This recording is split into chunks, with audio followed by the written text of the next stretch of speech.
Боловсролын салбарт сургалтын орчин, материалын баазыг сайжруулахад 410 сая төгрөгийн хөрөнгө оруулалтын ажил хийгдээд байна. Үүнээс томоохон ажлуудыг дурдвал мэдээлэл зүйн кабинетэд иж бүрэн засвар хийгдэж 15 компьютер нийлүүлэгдэж 11 бүлгийн 300 гаруй сурагчдын дижитал ур чадрыг хөгжүүлэх боломж нэмэгдүүлээд байна.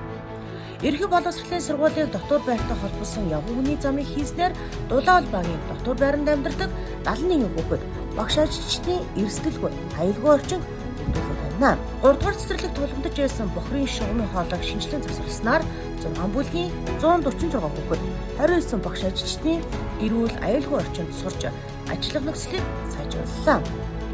Сумын садраа нэрэмжид ирээдүйн манлайлагч оюутны сургуулийн тэтгэлэгт эмнэлгийн тоног хөөрөмжийн инженер, хувцс дизайнер, их барих, аялал жуулчлал, сэтгэл судлал, мэдээллийн технологи, бизнес удирдлага, эрхлэн бодогч, хууль эрх зүйн, програм хангамж, уурхайн цахилгаан тоног хөөрөмжийн ашиглалтын мэргэжлэр суралцж буй 17 оюутанд 41 сая төгрөгийн сургалтын төлбөрийн дэмжлэг олголоо. Үүний үр дүнд оюутан сурагчдын боловсрал эзэмших, болцоод дэш хүртээмжтэйгээр ханган орон нутгийн ирээдүйн хүний нөөцөд чадваржуулахад чухал хувь нэмэр оруулах алхам болсон.